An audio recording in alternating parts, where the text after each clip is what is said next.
God bless you, dear students. Today we are going to discuss about chapter 8, Swat village. Here in this chapter is Swat village. This Pakistani girl Malala has discussed about her visit to a Swat village, her hometown. So first of all, let's know about the author of this chapter. Malala Yousafzai is a Pakistani girl who has committed herself to the cause of female education. She was shot by a Taliban gunman for writing continuously against the Taliban occupation of the Swat Valley in Pakistan. Her fearless work earned her the Nobel Peace Prize in 2014, making her the youngest Nobel laureate.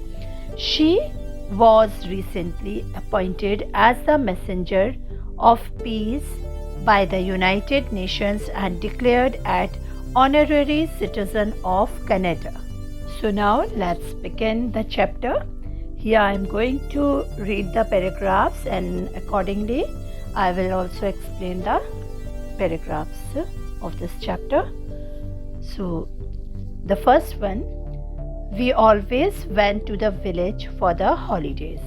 We should dress in our finest clothes and pile into the flying coach, a minibus with brightly painted panels and jangling chains, and drive north to Barkana, our family village in Shangla.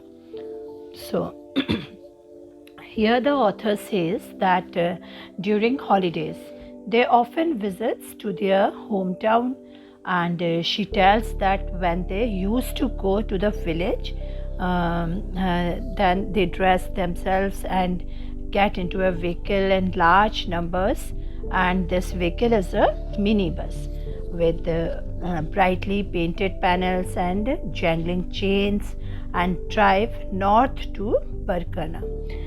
It was their family village in Shangla. Okay, now the next. The night before, we hardly slept because we were so excited. The journey usually took about 5 hours, as long as the road had not been washed away by rains or landslides. And the flying coach left early in the morning. We struggled to Mangora bus station, our bags laden with gifts for our family, embroidered shawls and boxes of rose and pistachio sweets, as well as medicine they could not get in the village. Most of the baggage was tied to the top of the bus in a towering pile. Towering pile means here high wall, lying or laid many things one upon the other.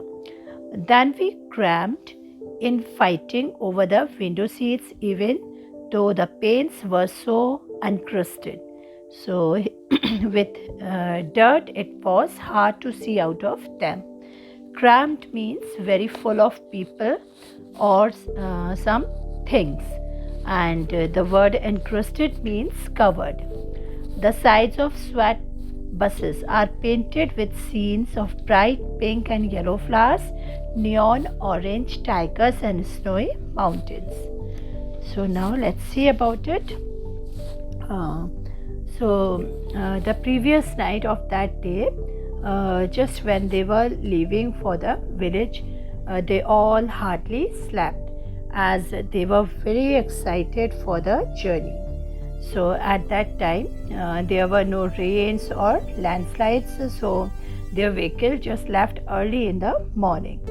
At Mingora bus station, they had to struggle, and all of them have kept some gifts in their bags for their family members. So all these things, embroidered shawls, boxes of rose and pistachio sweets, and also they carried some medicines for their families, as these things they could not get in the village. So to the top of the bus, most of the baggage were assembled, lying upon the other as a high wall. And when the bus was full of them and their luggage, then they started fighting for the window seats. and although the window panes were fully covered with a hard layer of dirt, so it was difficult to see out of them. And these SWAT buses are painted with the scenery on which bright pink and yellow flowers and neon orange tigers means bright or vibrant orange color, and snowy mountains can be seen. Okay, now the next. On the road, we passed dusty faced children bent double with huge bundles of grass on their backs, and men leading flocks of shaggy goats that wandered hither and thither. As we drove on, the landscape changed to fresh smelling deep lush green paddy fields and orchards of apricot and fig trees. Occasionally, we passed small marble works over streams which ran milky white with the discharge of chemicals from factories nearby, and this made my father cross. They are polluting our beautiful valley, he always said. Okay, so while on their journey, they saw some children who were passing through that road and who were bent with the weight of huge bundles of grass on their backs, and some men who were shepherds, and they were leading flocks of shaggy goats and moved here and there. And after that, as they proceeded on their journey, the scene of that land then changed to fresh smelling, deep, healthy paddy fields and orchards of apricot and fig trees. And on their journey, they passed through the nearby factories of marble works, and they also saw the discharge of milky white chemicals which ran just over those streams. And by seeing this, her father got angry, and because of it, he said that their beautiful valley is polluted because of such happenings. Okay. Now the next paragraph. The bus strained and labored. The driver, cursing as trucks, overtook us on blind bends. Blind bends means curve with steep drops. Finally, we made it up onto a sky, turned the gateway to Shanglatop, a mountain pass which feels as if it is on top of the world. Up there, we were higher than the rocky peaks all around us. Okay, so the bus was just tight and full, and the driver were cursing the trucks as they passed by their bus on curve in that road as it rose high. So it was difficult to go up. And finally, they reached the gateway to Shanglatop, which made them to feel as they were on top of the world. And when they reached there, they felt that they were higher than the rocky peaks all around them. Okay.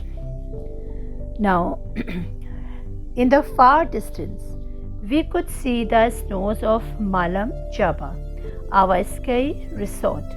By the roadside were fresh springs and waterfalls, and when we stopped for a break and to drink some tea, the air was clean and fragrant with cedar and pine. Shangla is all mountain and just a small sky. After this, the road winds back down for a while, then follows the Gurban river and peters out into a rocky track. The only way to cross the river is by rope bridges or on a pulley system by which people swing themselves across in a metal box. Foreigners call them suicide bridges, but we loved them. So, from a distance, they could also see the snows of Malam Jaba, and it is their ski resort. There were fresh spring of waterfalls, and when they were drinking tea after they stopped for a break. There the air was clean and fragrant with cedar and pine. And Shangla is a mountain and it's like a small sky. And after it, when they just back down, then the scene of Gurban River disappear into a rocky track. And to cross this river, the only way is there. It is by rope bridges or a pulley system through which people swing themselves across in a metal box. And now she says that foreigners call these suicide bridges, but they love these bridges of their hometown. Okay. Now Swat is one long valley with little valleys we call dare, off to the sides like the branches of a tree. Our village lies about halfway along on the east. It is in the Kana Dare, which is enclosed by craggy mountain walls and so narrow there is not even room for a cricket ground. We call our village Shahapur, but really there is a necklace of 3 villages along the bottom of the valley. Shahapur, the biggest, Barkana, where my father grew up, and Karshat, which is where my mother lived, at either and is a huge mountain, Tor Ghar, the black mountain to the south, and Spinghar, the white mountain to the north.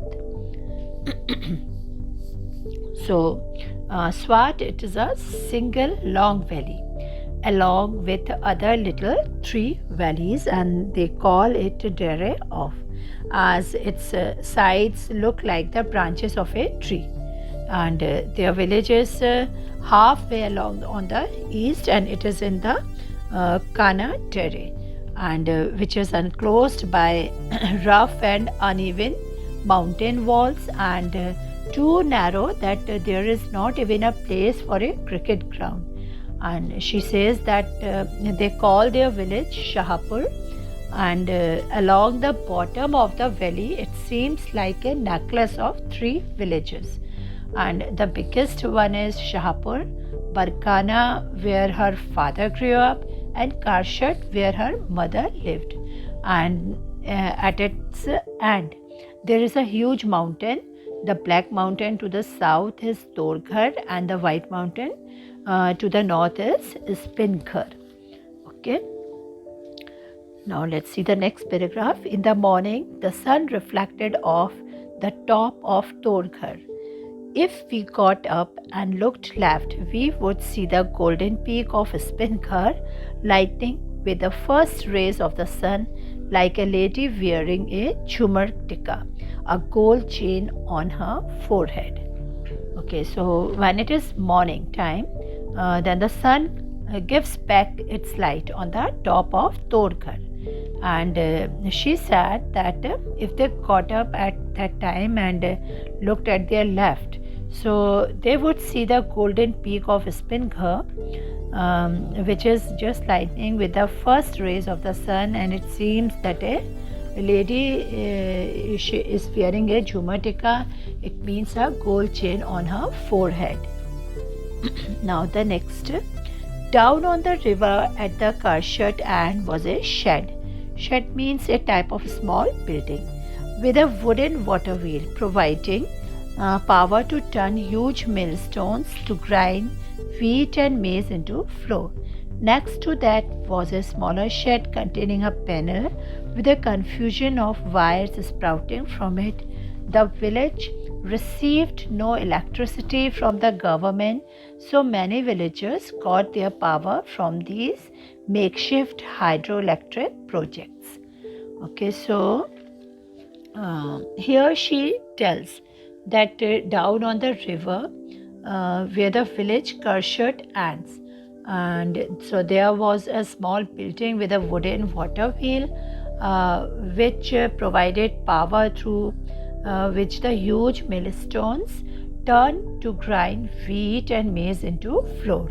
And next to it there was a smaller shed that contained a panel with the uncertainty of wires developing from it, and their village did not receive electricity from the government. So due to that, most of the villagers they got their power from temporary hydroelectric projects. Now next, scattered up and down the hills, there were houses made of wattle and top, like my grandfather's, and these often collapsed when there were floods.